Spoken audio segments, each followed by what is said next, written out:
anytime, anywhere. Access inspiration that never switches off. Stuck in traffic? Elevate your mood and own the moment. Just looking busy? Make every second count. Tap into Kingdom content instead. One tap, instant power, real transformation. Download the Elevate TV app now, exclusively on Google Play.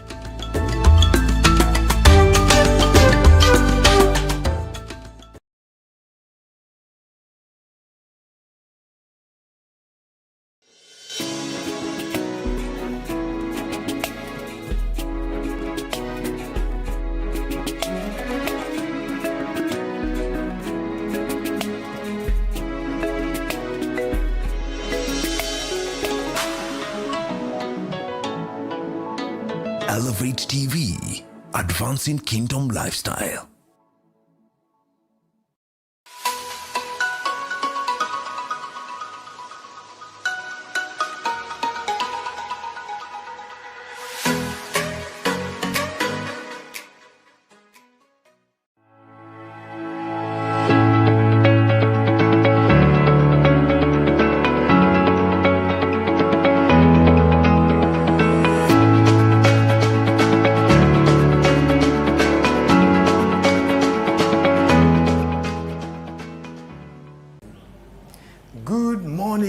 Welcome to this wonderful show that we discuss matters leadership. I'm glad you're joining us from wherever it is you're watching from. You're highly welcome. This is the Morning Digest show where we discuss leadership matters. And you know, it's always a joy to be able to look at different principles, nuggets, on leadership, because these are shows that seeks to equip us to become great leaders, kingdom leaders, servant leaders, the kind of leaders that this world needs, the kind of leaders that God is raising his people to be. And so you are highly welcome. I want to encourage you to share this show on your social media pages, to invite your friends and your family to be able to join the show as we continue in the conversation. And like we always say, you can join the conversation by sharing your thoughts, your feedback, your comments. We will be happy to look at them during this show, so because you are part and parcel of this show. Today I'm honored to have Bishop Bernard Warui from Living Waters Church in Kamulu. He's the overseer of this particular ministry, and we are happy to have him join us as we discuss on the topic leadership development. It's going to be an interesting conversation today, and karibu sana Bishop. Asante sana. Awesome to have you here. Great to be here. Yeah. Thank you for having me. Yeah, I know you're not new to Elevate. Yes, I'm not new to Elevate, but to this Morning Digest show, I'm new, and I'm glad that the opportunity is here. Yeah. And I want to believe that we'll be able to edify God's people. And as we continue, they say that the greatest function of any leader is developing other leaders. Yeah. And for those who probably don't know Bishop Bernard, yes, tell us more about yourself so that someone can be able to now understand what you do. Yes. Yes. Yeah. So, like you've said, my name is Bernard Warui. Yeah. I'm the general overseer of Living Waters Chapel, based in the 𝗟𝗃𝗃 in Kamulu. Yes. I'm also a husband to 𝗟𝗃𝗃𝗦, and God has blessed us with 3 children. Yes. And God is helping us as we raise them. Our firstborn is 18. The second born is 13, and the last born is 7. I'm also a mentor. I lead an organization called Shining Light, where we offer leadership development and mentoring young people to become the leaders that are expected to bring a difference, especially in Africa, because I think one of the major problems in Africa is the leadership issue. We have resources, we have skills, we have experts, but in terms of leadership and being able to harness all these resources and skills and ensuring that they become helpful to the people in Africa, there is a gap. And therefore, there is a great need to develop leaders. I've also authored 4 books. One is called Youth Pitfalls, a book for teenagers. Yes. We have Achievers in Christ, and then there is Imperfect but Fit for His Purpose, a book on marriage. And then we have a devotional from the pastor's heart that has about 150 nuggets that edify the body of Christ. That's what I do. I'm an accountant by profession, and therefore I'm both in the ministry and in the marketplace, making the difference everywhere for Christ. Awesome. And I say we are all full-time ministers. When I'm in the office doing my auditing work, I'm a minister. When I'm in church ministering, I'm a minister. And they both, I believe, are instruments in God's hand to spread the fragrance of His knowledge everywhere. I like that. I think you and I think you are the best fit to discuss this topic, having served in or serving in the two roles, in the marketplace and in the ministry. And now, just to jump in on the thing you highlighted about the gap in leadership. Yes. So when you say our problem in Africa is leadership, yet we have too many leaders around. Yes. I think we have leaders by title, but in terms of function, we most probably do not have leaders, because one of the greatest inhibition to good leadership is selfishness. Yes. Because as a leader, the moment you get into a leadership position, you must forget yourself and be concerned about the welfare of the people that you're leading. But I think when I look at our African context, we have very many leaders who are very selfish, and therefore they are not leading. So we have many leaders, no leadership. Exactly. Many leaders, no leadership. They are selfish, they are not providing direction, and even in places where they are able to get the resources I'm saying we have a lot, is that they try to amass this for themselves. They try to enrich themselves. And the moment as a leader you become selfish, then you've lost it. You cannot lead. So now, to the question. Yes. How do we, with that understanding, because we are in Africa, this is our context, how do you then, or where do we begin leadership development? Because now we are realizing leadership is the gap. Yes. Where do we begin leadership development? I think it starts with self. It starts with self. Number one is getting to a place of consciousness that we have a gap that needs to be filled. And then taking responsibility. That myself, as Bernard Warui, I have a duty and a responsibility to make a difference. And not demeaning myself and thinking that the impact I make is too little. So taking up the responsibility and saying, there are so many people who are in leadership positions, they are not offering the leadership that is required. I would want and will make sure that where I am, I offer the leadership that I need. But when I am alone, then I'll make very little impact. The way to multiply the impact that I can make is now to, what I would say, multiply myself. Because I believe that I'm, offering the right leadership is multiplying myself through other people that God has provided. So it is very, very important for every responsible leader to take responsibility and know that I am the one to make the difference. And because sometimes I think people look at the magnitude of the problem and they belittle themselves and they feel like my contribution will be like a drop in the ocean. But what people don't realize is that that little contribution makes a difference. And it is that little contribution from yourself, a little contribution from another person, and another one that brings the multiplication. And then that multiplier effect then starts spreading, and within no time, there is a change. And so I say, if you cannot impact 1,000, then one is good enough. Start with that one. And sometimes you never know who you are interacting with. We have presidents that are presidents now. 30, 40 years ago, somebody interacted with them. Somebody had an opportunity to impact them.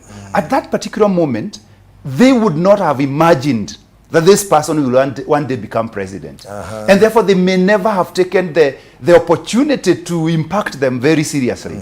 And therefore, you start by taking responsibility and saying, I'm the one who will do it.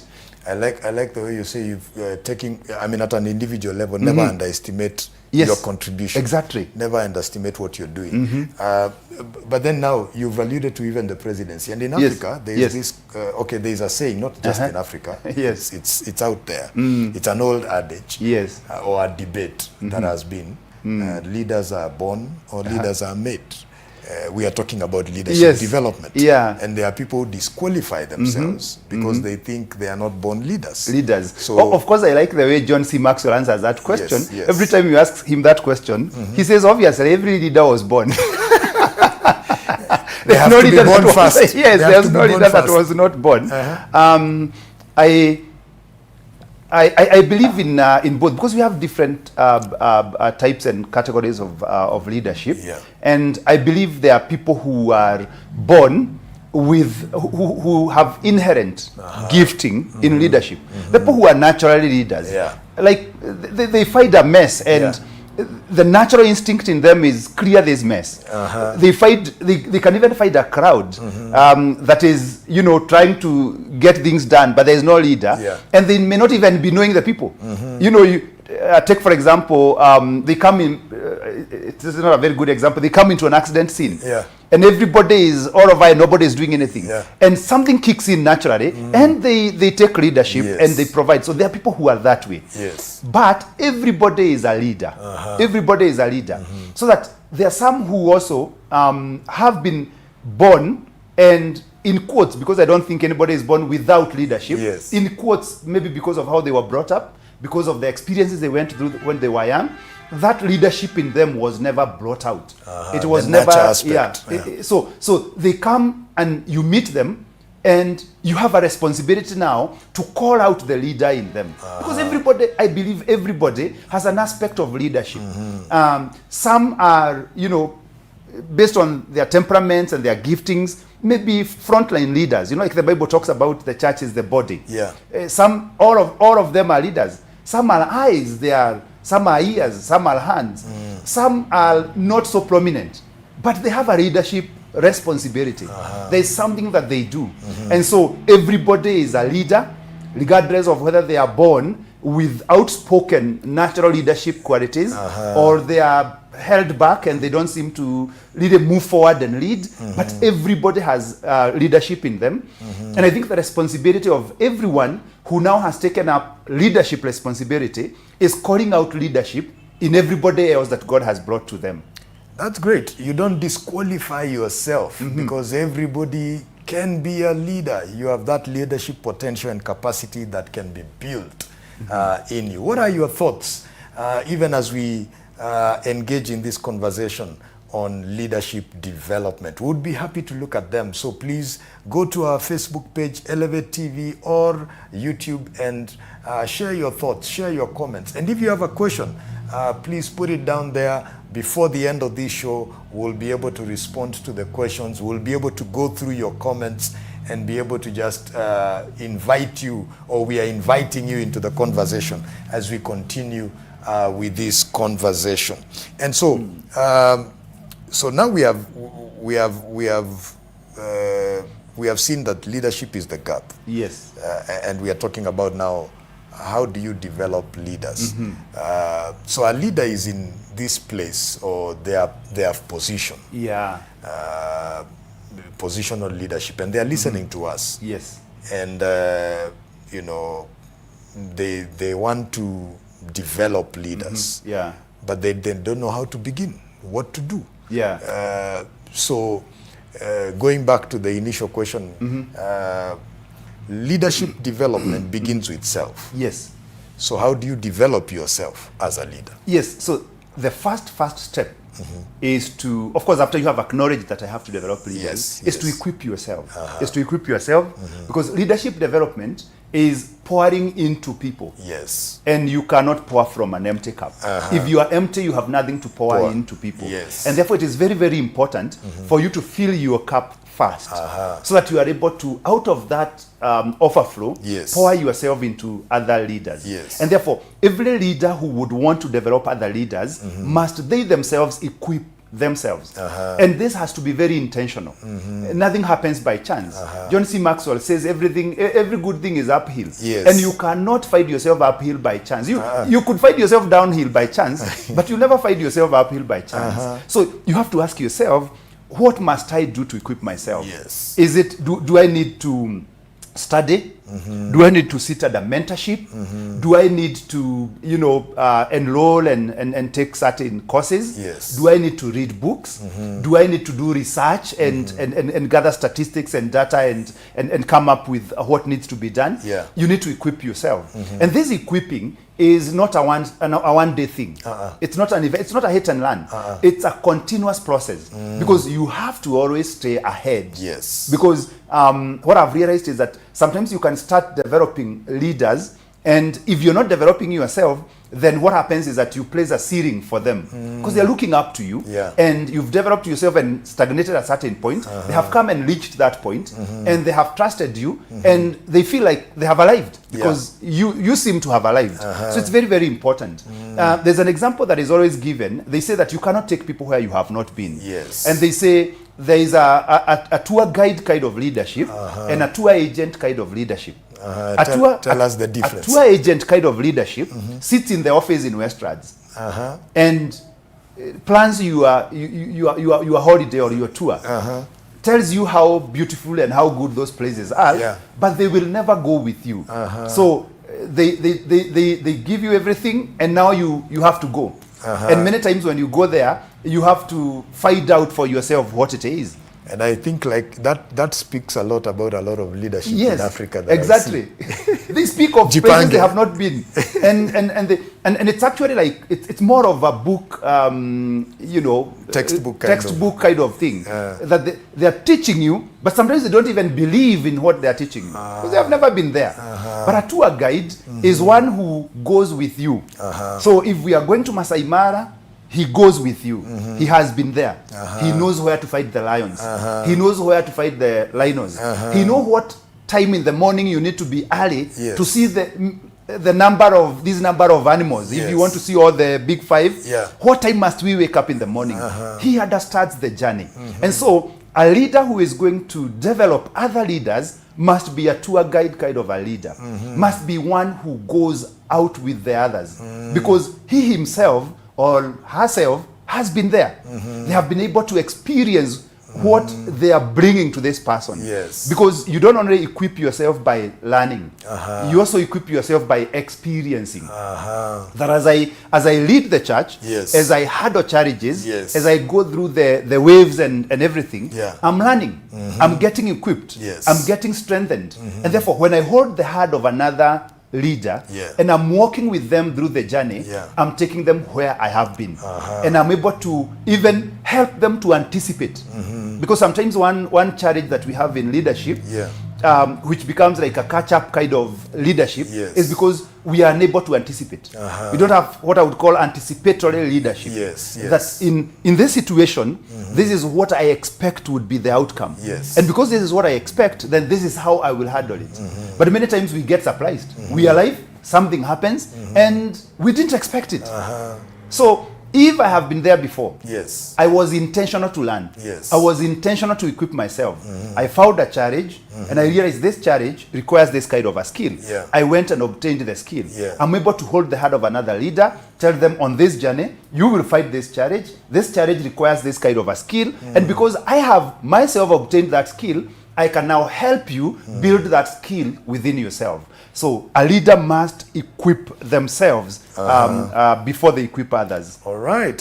Are you a tour agent or a tour guide? Or is that kind? What leadership model do you portray? Is it a tour agent type of leadership or tour guide type of leadership? I like that challenge. So you are saying basically that a leader who develops other leaders must themselves be what I would normally, in my leadership program, I normally call it a leadership development mode. Put yourself in a leadership development mode.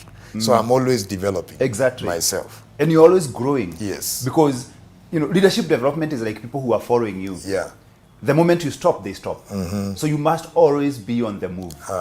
And being on the move means you're growing yourself, you're developing yourself, you're getting better. And you know, we are living in an environment that is changing very fast. And if you're not moving with the changes that are happening, you don't understand the emerging issues.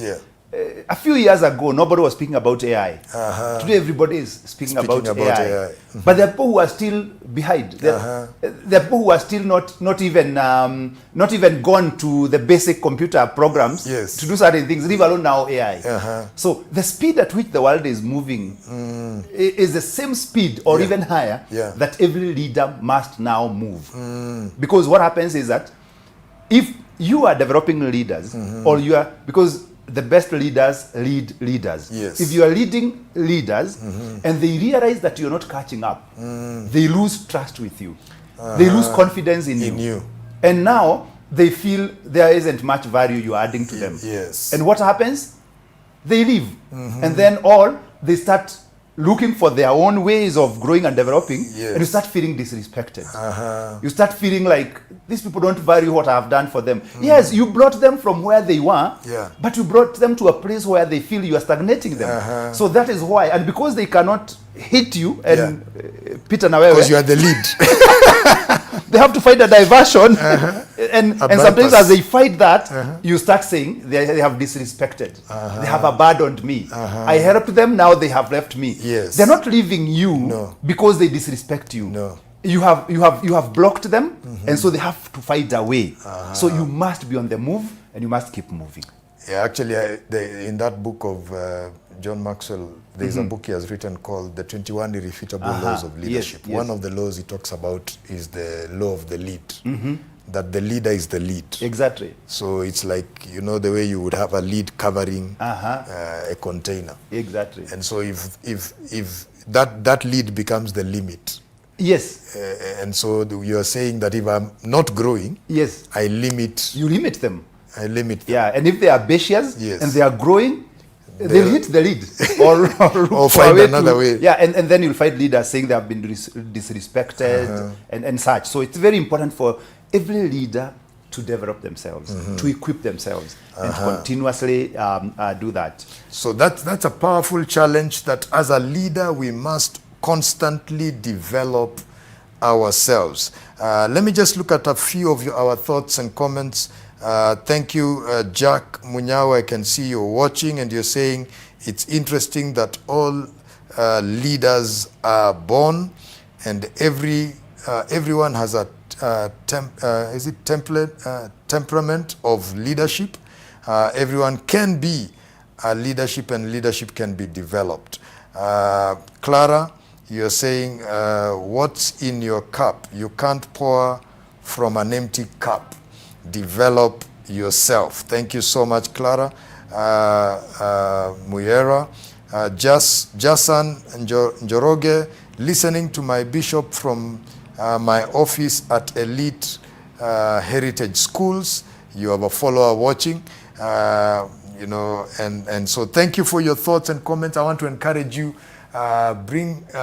keep them coming, keep your comments coming, keep your feedback coming. I would be happy to look at them. I'll take a moment and look at YouTube a little later, even as we continue with this conversation. And so you've told us, for me to develop myself as a leader, I need to be intentional. Exactly. I need to be constantly developing myself. Not just, it's not an event. A hit and run. It's a process, it's a journey that I need to take myself through, and I need to develop myself with the mind that I am positioning myself to develop others. Exactly, as a leader. Very, very important. All right. So that's where leadership development begins. That's where it begins. And now as it begins there, the other important thing is to target the leaders that you are to develop. Because leadership development that is not targeted is sowing seeds in unknown grounds. And you know, you cannot sow seeds anywhere. You cannot come with seeds along Moi Avenue and just drop them and expect that several years later you will come and see a mango tree growing or a banana, or you have to target. You have to identify who am I developing. Because like I said at the beginning, nothing happens by chance. Yes. And so targeted leaders is very, very important. Yes. Because what happens with targeted leaders is because because self-awareness is very important as you develop yourself and grow. Yeah. But as you also develop other leaders, you need to know them. Because not every leader, like every individual is very unique and very different. Yes. And their needs in terms of leadership development are also very unique Yes. and very different. Yes. And sometimes when we try to develop everyone and sow seeds everywhere, we end up having very little impact. But when you have targeted leadership, who do you want to target? Yes. Are you in the corporate world? Do you want to target, leadership development within your setting? Are you in the church setting like myself? Yes. Do you want to target leaders within the church setting and to develop them? Are you in the humanitarian sector? Are there leaders that are coming up in the humanitarian sector? Yes. And do you want to target them and develop them? As much as I believe that there is a generic leadership development that can happen as you carry out the work that you're doing, it is very, very important to have targeted leadership development. Identifying these are the people that I'm developing and being able to have that knowledge. I'm developing you, and you are aware that I am developing you. Because sometimes you cannot develop people who are unaware that they're being developed. Because they won't pick the things that you desire that they pick. Yes. If I enter into a classroom, I'm identified as a student. Yes. And I can identify who the teacher is. If I can't identify who the teacher is and the teacher cannot identify who the student is, there will be no development. Yes. And therefore I would say, as much as we don't need to limit ourselves, that I can have different categories. I can identify, pastors, like I'm a pastor. If I were to use myself, I have a mentorship forum called the Minister as well, where I've put together about 13, 15 pastors, and we work together in leadership development. That is one category. Yes. I have again identified young people. There's a group within our mentorship program. It's called Good and Faithful Servants, GAVs. These are about 60 young people. Yes. We have identified them. We are developing them as leaders. And then I have the church where I minister. Yes. And because I have that church where I minister, I must identify who are the members of this church family. And as I identify them, who is where. There are some who are in leadership positions, there are some who are not in leadership positions, but I need to develop them all. Yes. But how I develop the ones who are not in leadership positions is different from the way I develop the ones who are in leadership positions. And therefore, targeted leadership is very important. So you cannot do leadership development if you don't know who your target is. Yes. So for you to develop, you then have to identify the people you need to develop. Exactly.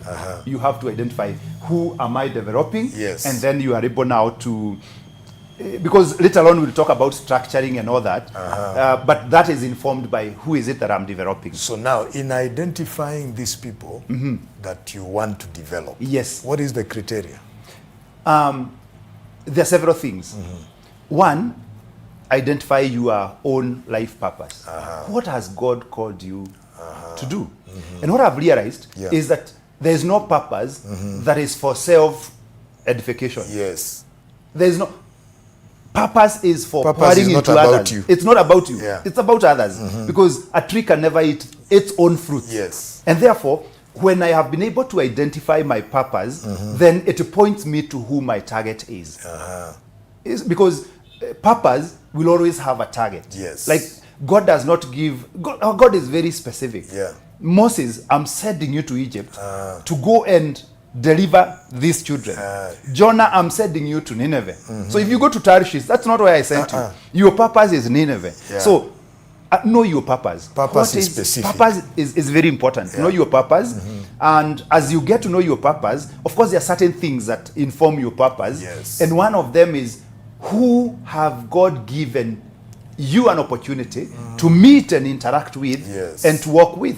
Because the people who are in our lives, when I look at Living Waters Chapel Kamulu, those people who are there are not there by chance. No. They are not there because they never found another church they could go to. God brought them. God brought them, and He brought them knowing that I am the one He has appointed to shepherd and lead them. Yes. And therefore, as I look to identify my purpose, I'm looking at who has God brought into my space. And if God has brought these people into my space, then I have a responsibility to develop leadership in them.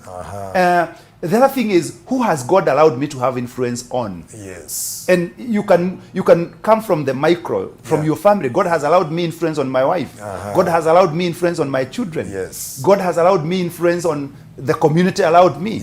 If I'm working in a certain place, God has allowed me influence on the people that I'm working with and supervising. So who has God allowed you influence on? You have a responsibility to develop those people. Those are lovely questions that can help you identify people that you can develop as a leader. If you're a leader and you're watching and joining this conversation, those are good questions that can help us to be able to identify the people that we can take a journey with and become intentional about developing. We are talking about leadership development in this show. I'm happy that you could join us from wherever it is you're watching. And, we want to take a short break, 2 minutes break. But in that moment, I would encourage you to share your thoughts and share your feedback. As we come back, we pick it up from there and continue with a conversation on how then do you develop leaders. See you in a moment.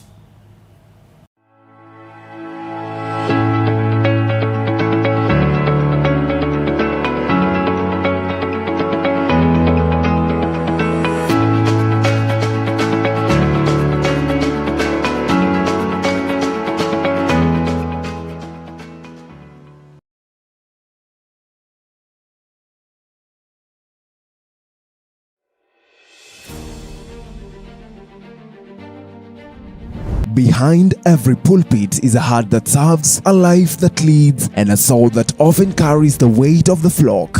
Why is your church not growing? Encourage a Pastor is a show that provides a platform to speak for the pastor, fivefold ministers, and the church at large.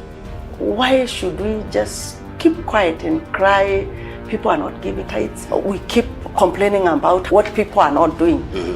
What can I do? Sometimes when we come to the place where we understand that Christ is building the church, there is a certain kind of rest you enter into. Engaging critical issues that encourage, equip, refresh, and envision pastors into the course of their work in the ministry. The most important thing is the life of the Word of God in that church. Many people do not know the intrigues and challenges of pastoring. This show is a blessing to leaders and the led. Catch Encourage a Pastor every Saturday from 8 p.m. to 9 p.m. hosted by Apostle David as we inform and speak for the ministers of the gospel.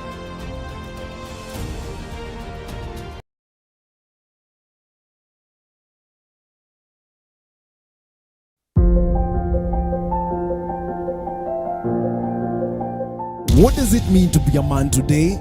It's more than what meets the eye. A man is defined by his vision. How committed, how clear that vision is to him. We don't need supervision. What we need is a supervision. It's about the stories, the struggles, and the success. There is greatness that God has deposited in every man. You are a reservoir of untapped potential. Welcome to Man Unveiled, the show where we explore the heart of modern manhood. Why don't we accept the liberation that has been brought to us by the Word of God? We dive into topics that matter most: relationships, mental health, career challenges, and the journey of self-discovery.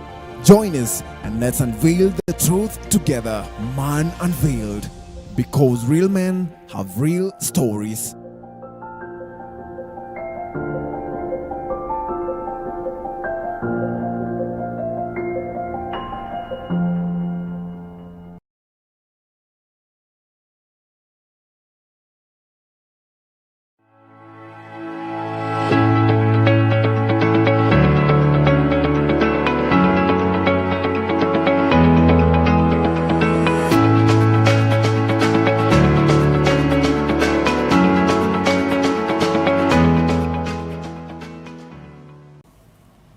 Welcome back to the Morning Digest show. This is the show where we discuss matters leadership. And today we are looking at leadership development, why we need to do it, how important it is, who do you develop, and how do you develop leaders. These are the areas of conversation around which we are trying to just look at this subject. And I am honored and delighted to have Bishop Bernard Warui from Living Waters Chapel here with us, taking us through this conversation. And we have had a very interesting first part of the show, just learning about, leadership development. And a few thoughts have come through, and I want to just continue to read. And like I've said, I'm encouraging you to share your thoughts, your feedback, and your comments, because you're part of the conversation. This is a conversation, and we are inviting you to join us in the conversation. And so, teacher Luciana is saying, listening and learning from Kiambu County. Thank you so much for watching, teacher. Leaders of others must lead themselves first. Leadership is targeted. Thank you, Dave Njuguna. Thank you for following and watching. You're saying you're following and you're encouraged. We are happy it's a blessing to you. Lewis Jumba is saying a tree cannot eat its own fruit. That is so true, and that's why we need to be able to realize that purpose is meant for equipping others or pouring ourselves into others. Jason Njoroge, our political leadership needs to learn from such nuggets. We hope they are watching from wherever it is they are. Clara Muyera is saying leadership development should be targeted.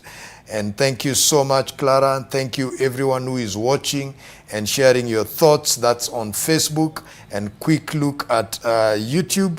We have Wilson Gadenya watching from Utawala. Thank you so much, Wilson, saying this is your bishop who is here with us. Leadership is a calling that needs to be awakened, nurtured, developed, and inspired before one expires.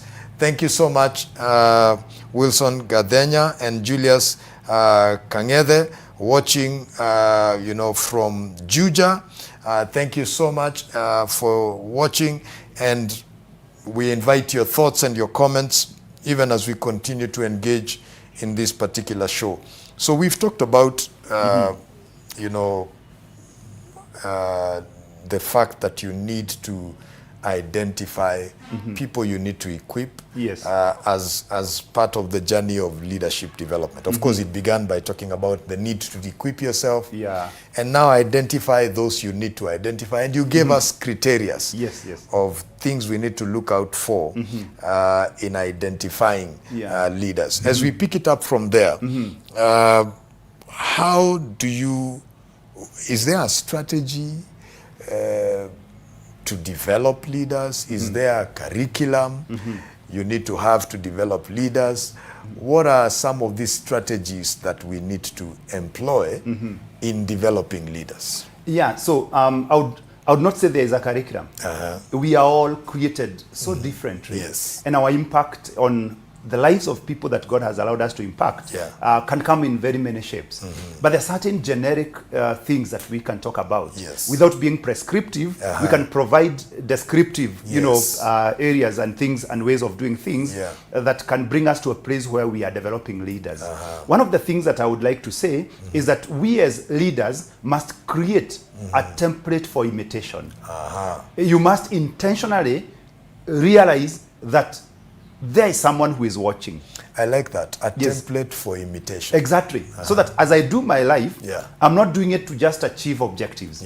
As I lead Living Waters Chapel as a congregation of believers, I'm not only leading them, it's 𝗏𝗏𝗃𝗏 who says it's leading them, God's people, onto God's agenda. I'm not only moving them onto God's agenda, but I'm cognizant that as I do that, there is someone who is watching. And because there is someone who is watching, I must be deliberate to make it easy for them to watch and learn. One time I was walking with my son. He was maybe maybe 2 or 3 years then. Yes. And we were walking on a road that was Sunday. And as we walked, I noticed he was behind me, and what he was doing is trying to trace where my steps were and fit his feet on my steps as he follows me. When I looked at that, I learned something, and I've put that nugget in my book From the Pastor's Heart. Yeah. That you must ask yourself 2 questions. Can the leaders behind me trace my footsteps? Because you can be a great leader, but they cannot learn from your leadership. You're doing great things. Yes. You are achieving. And they're trying to learn. What is it that he did? And we can learn from it. And you realize... So you shouldn't be, your leadership shouldn't be mysterious. Mysterious, yes, or secretive or anonymous. You should be able to create a template. And Paul emphasizes it. Yes. Paul says, imitate me as I imitate Christ. So people should be able to see this is what he is doing. This is how he is speaking. This is how he is handling this issue. And therefore, I can handle it. So those 2 questions. 1, can people trace my steps as I lead? And number 2, are those steps going to lead them to the right place? Because they might be able to trace the steps, but the steps might take them to destruction. So you must also be very careful where you are going so that they're able to follow you there. So creating a template for imitation. He tells the church in Thessaloniki that when we came to you, we did not only bring you the gospel, but we endeavored to impart our lives on you. And then he continues and says, we behaved ourselves blamelessly so that you could watch and see how we lived and then pick up from our lives. So I say every leader must be conscious and must live with that consciousness that there is someone who is watching. There is a young leader who is watching. There could even be an old leader who is watching. There is a child who is watching. And because they are watching, make it easy for them to see. Don't make it hard. Make it easy for them to see, and make it easy for them to see and identify what is it that they can pick. Because one of the greatest ways of leadership development is just letting them learn as you lead. Let them learn as you lead. Model it. Exactly. And sometimes carry them with you. My mentor, Reverend 𝗏𝗏𝗏𝗏, I remember sometimes I was then a student at the university, and he was mentoring me. And sometimes he would tell me, I have this and this pastoral activity I'm undertaking, come with me. Not to do anything, just to observe. Just to observe how is he handling the members. Sometimes it's just a visitation. I remember one time he was visiting some ladies whose I think houses had been flooded, members of the church, and he told me, come along with me. I just want to go and watch and see how he is encouraging them, how he is handling them, how he is doing it, and by that I'm learning. So he has created a template for imitation and has provided the opportunity. Because sometimes I don't want the people I'm leading to see me as I do it. I want them to see the results. They have seen the results, but they don't know how to get those results later. So it's very, very important. Just like the people who do shows and teach us on how to cook different meals. If they give you a recipe, sometimes people have been given a recipe and they have come up with fearful kind of meals.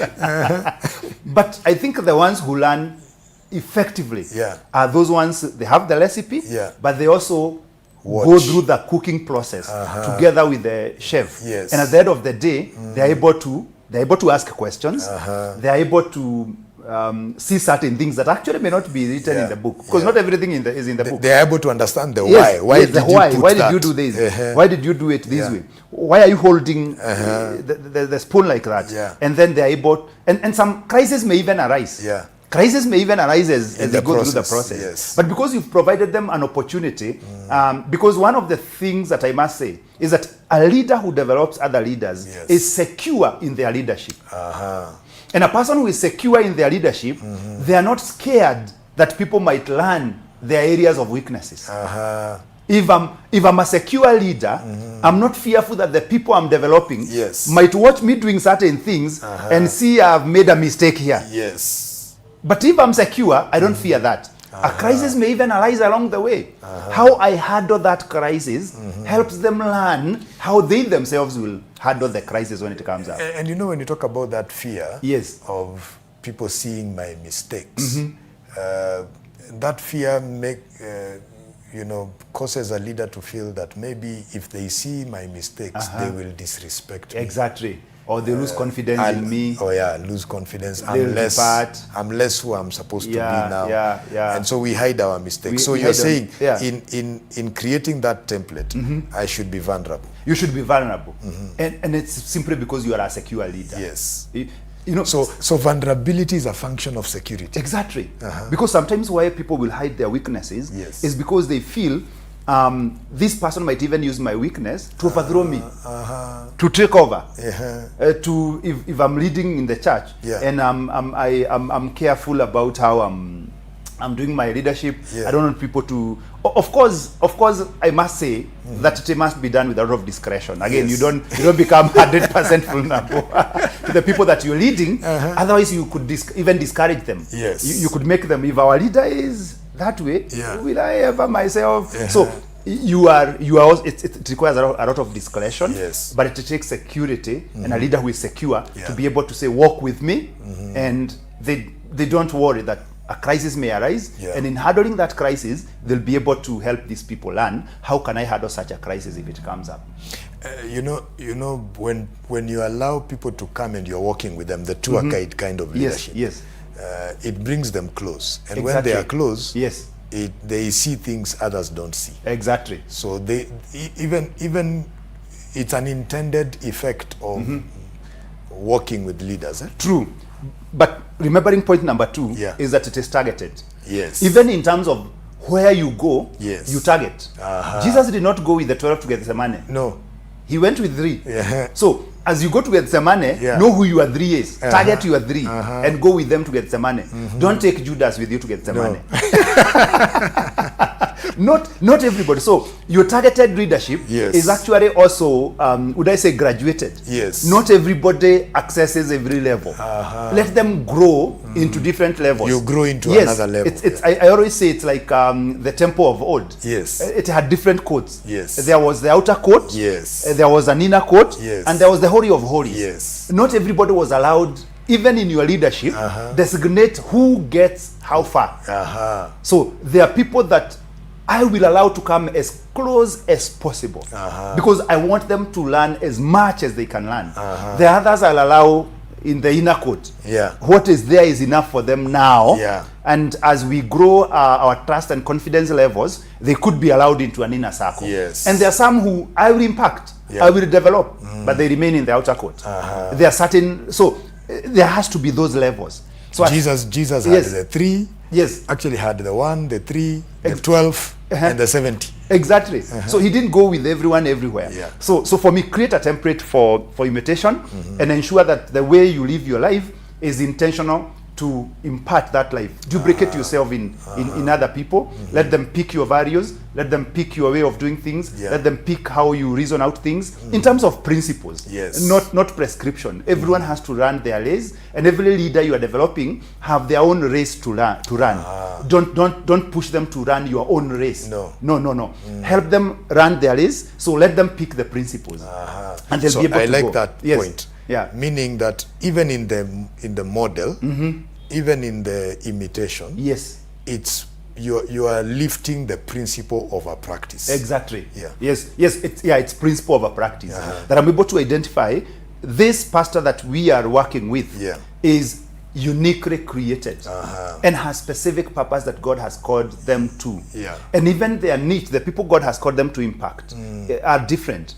I am an accountant by profession, as well as I pastor the church. Pastor Jason, who has commented, says he's at Heritage Schools. He is in the education sector. And as we pastor together, so as I develop him, I must take cognizance that he is not in the humanitarian sector like I am. He's in the education sector. And so I want to impart values and principles that would help him in his leadership without trying to push him from the education sector and bring him into my lane. And the beauty with acknowledging the uniqueness is what John C. Maxwell talks about and says that leaders lead in their strengths and follow in their weaknesses. That the best leaders also follow. So if we are now together, I like that. Yes. The best leaders also follow. So Yes, a leader yes. is not just leading everywhere. No, They are also followers. They are also followers.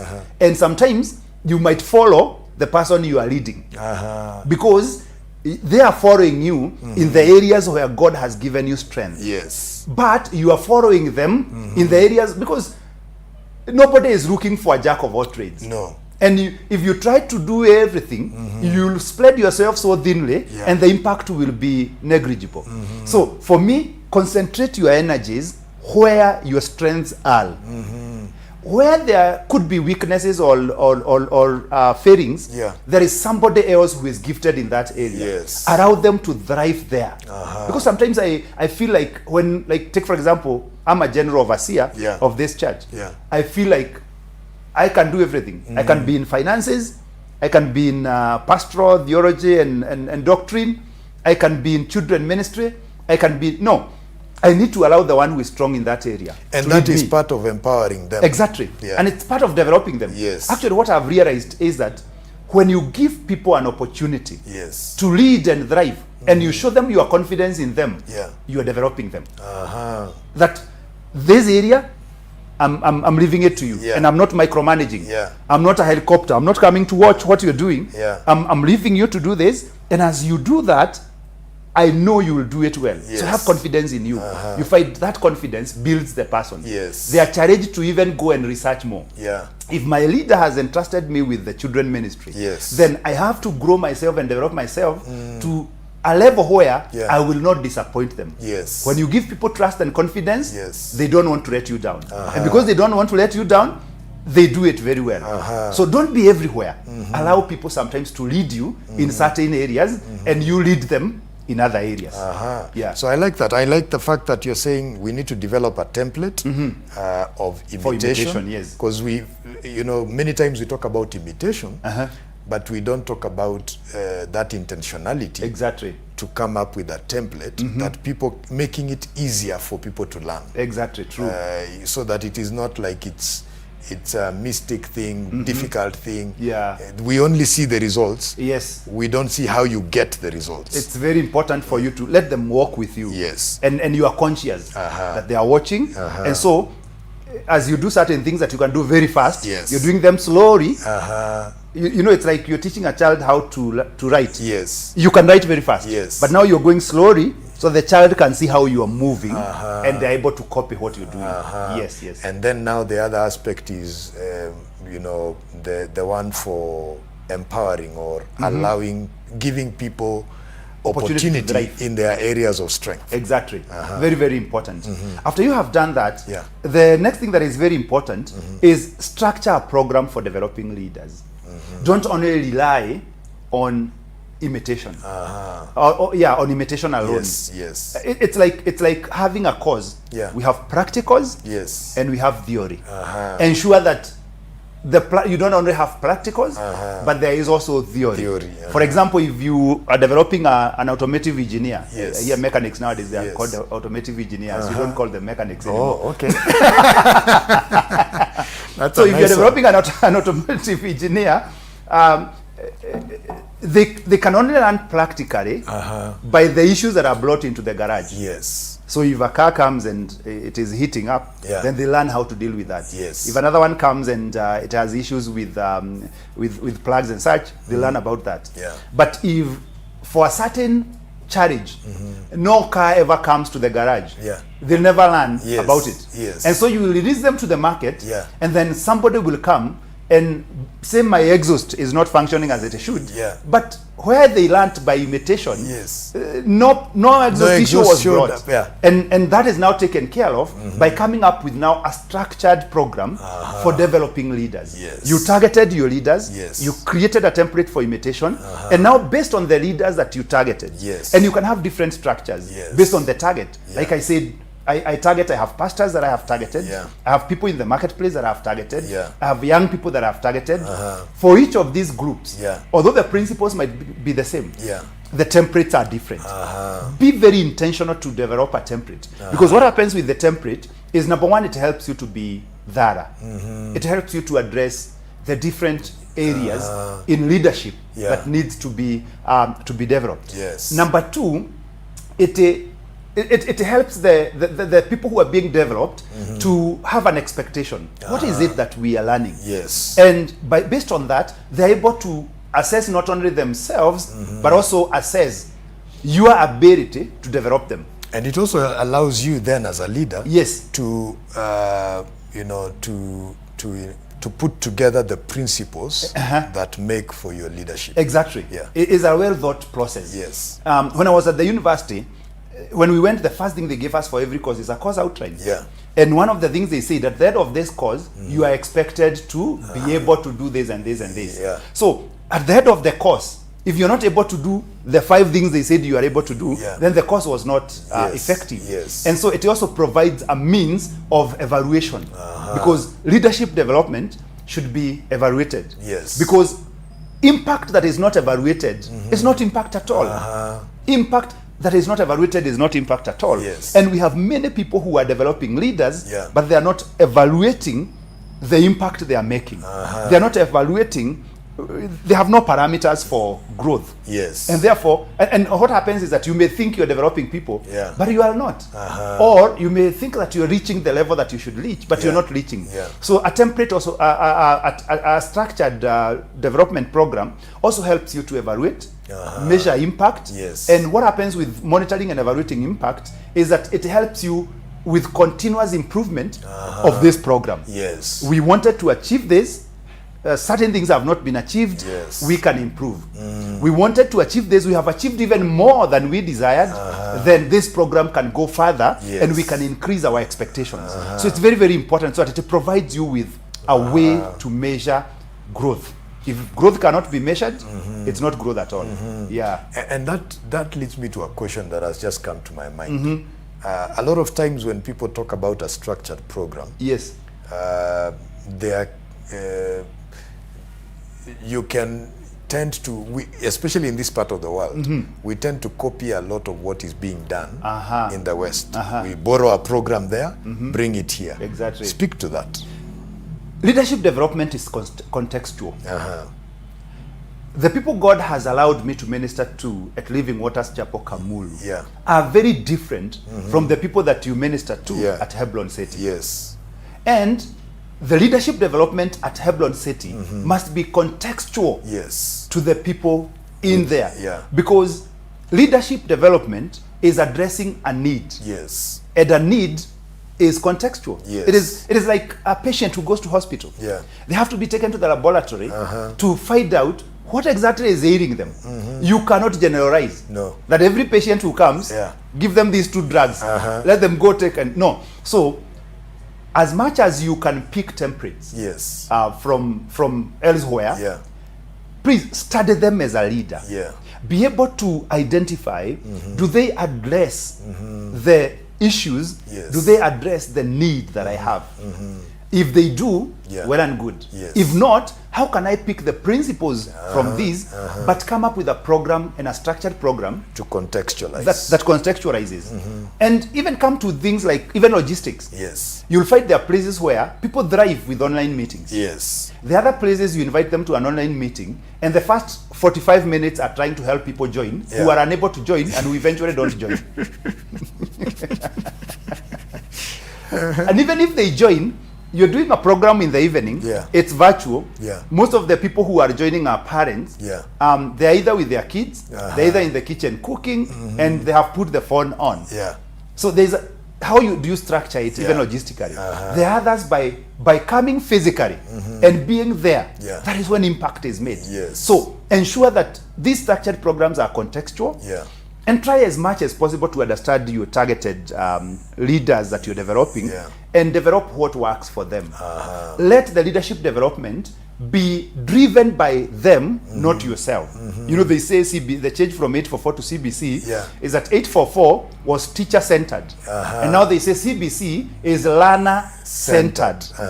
And sometimes I tell people, even when it comes to parenting, you can have a parent-centered parenting, but you can also have a child-centered parenting. So you understand the child and now parent the child from the child. And that's the right model. Exactly. Similarly, develop leaders from those leaders centered, not you, not this. It's not what you think they need. No. It's their needs that you have assessed. Yes. And then now you are developing them. So it's very important as you structure, don't copy paste. Learn from other programs. Yes. You can learn, you can pick principles, Yeah. but tailor make a program that is contextual to the people you are developing. Amazing, amazing. I mean, so much truth, so much insight that we are learning here on how to develop leaders. Quick, you know, as we bring this show to a close, you know, I'm looking at the comments being given. Jack Munyao, your leadership shouldn't be mysterious. Steve Karwenji, I hope I pronounced that name right. A great one, Bishop Bernard Warui. Then we have Faith Jambu. Develop a principle over practice. Then we have Honorable Oscar Musonye, Bernard Warui. Building capacity is very important so that your own fruit does not become a burden, such that you need support to carry your own fruit like a banana tree. Yeah. I like that thought. Grows to so fast. Yeah. At least we have political leaders listening. And easy, but lacks what it takes to handle what it's growing for. Then we have Steve Muigai Kim, great insights on leadership. I think I haven't missed a comment from there. I think, Clara, you said purpose is not for self. I have already looked at that. Just a quick one for on WhatsApp. We have 𝗏𝗏 Bernard. Great insight. Thanks for hosting Bishop Warui. He is such an inspiration even to his generation. You have touched on secure leaders. At times we fail to understand why some, if not most, in church leadership are not able to produce their kind, transfer into successive generations. That seems to be both a comment and a question. Yeah. And we want to wrap this show up in a moment, maybe by responding to that question. Yeah. I think we have so much we haven't covered. True. And I hope I can host you another time. Yeah, we can always so that we can pick it up from where we've left. But as we bring this to a close, yes, two things I want you to respond to. One, the question of you know, that has been why some, if not most, in church leadership are not able to produce their kind. That's a thought 𝗏𝗏 seems to have. Yeah. And then there are people who have heard you talk about your books.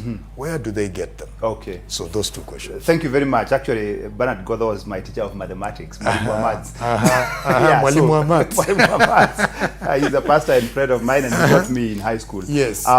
So I think one of the biggest challenges, of course, two things. One is insecurity, like we say. Yeah. They feel like if I develop leaders, they'll take over from me. Yeah. They'll take away my ministry. People will follow them instead of following me. Yeah. And then out of that insecurity, now they try to put people down. And this is something I have experienced and seen happen. Yeah. But number two is also ignorance. That we don't have many leaders who have the capacity and the ability to develop other leaders. Yeah. And they do things the best way they know how, but their best way they know how does not develop other leaders. And so I think it's important for us to keep equipping and growing people. Yeah. And a show like this one is very important Yes. to help leaders learn that they should be able to pick that. Yeah. And I think finally is that everyone must create an avenue for feedback. Yes. Because any leader that cannot take feedback, whether negative or positive, is not worthy being a leader.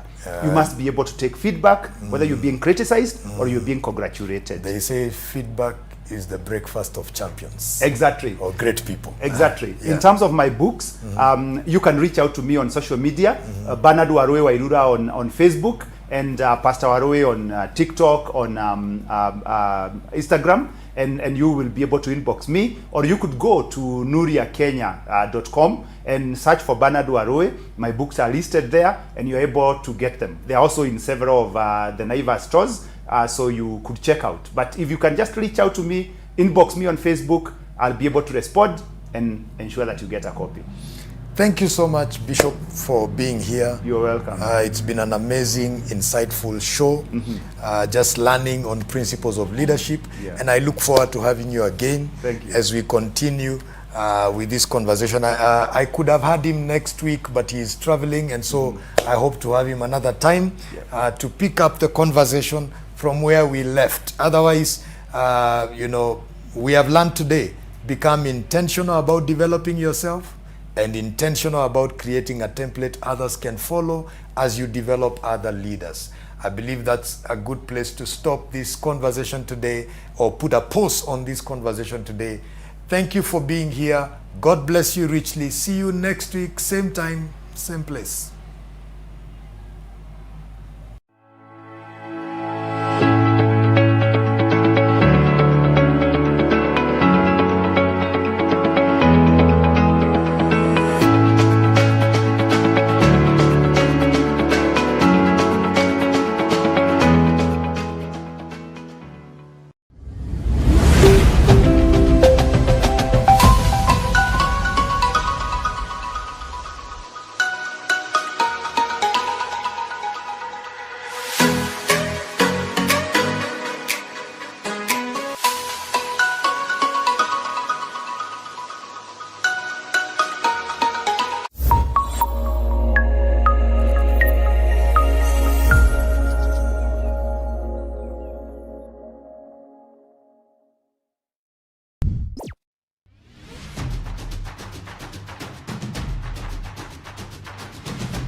In the Protestant movement, God was known as God who forgives.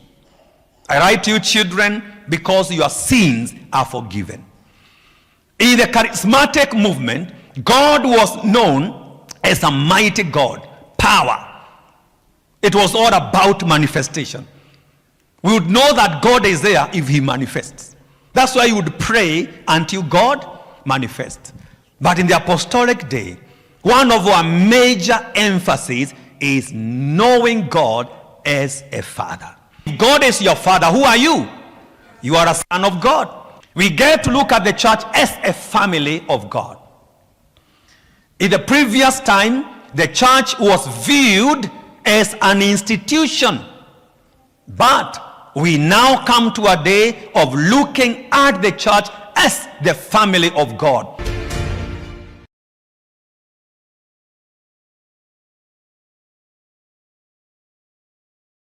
Elevate your brand with Elevate TV, a premier media station in the country. We specialize in video production, live coverage, advertising and social media marketing.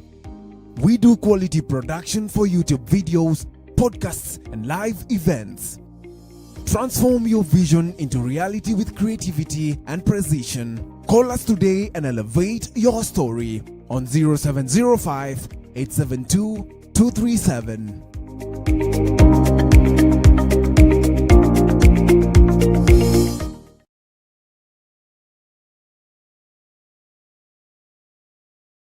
Wonderful ministry friend, Gloria Muliro.